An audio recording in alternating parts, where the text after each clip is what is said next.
এ দল, বি দল, চি দল আৰু ডি দল।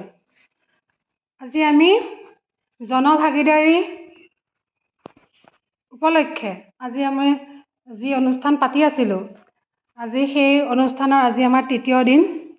আজি তৃতীয় দিনৰ কাৰ্যসূচী হৈছে কুইজ। গতিকে আজি আমি তোমালোকৰ মাজত কুইজ আৰম্ভ কৰিব ওলাইছোঁ আৰু সেই কুইজৰ বাবে আমি 4টা দল বনাই লৈছোঁ। 4টা দল ক্ৰমে এ, বি, চি আৰু ডি দল।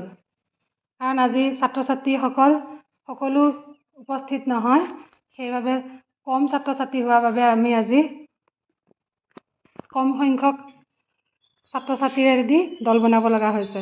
ঠিক আছে, এতিয়া আমি কুইজ আৰম্ভ কৰিম আৰু আমি প্ৰতিটো দলত প্ৰথমে এটাকৈ প্ৰশ্ন সুধিম। প্ৰথমে এ দলক এটা প্ৰশ্ন সুধিম।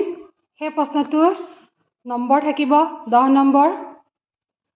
তেনেদৰে প্ৰতিটো দলকে এটা এটা পোনপটীয়া প্ৰশ্ন সোধা যাব। প্ৰতিটো প্ৰশ্নৰে নম্বৰ থাকিব 10 নম্বৰকৈ। আৰু যদি কোনোবা দলে সেই পোনপটীয়া প্ৰশ্নৰ উত্তৰটো শুদ্ধকৈ দিব নোৱাৰে, তেতিয়া সেই প্ৰশ্নটো বেলেগ দললৈ বাগৰি যাব।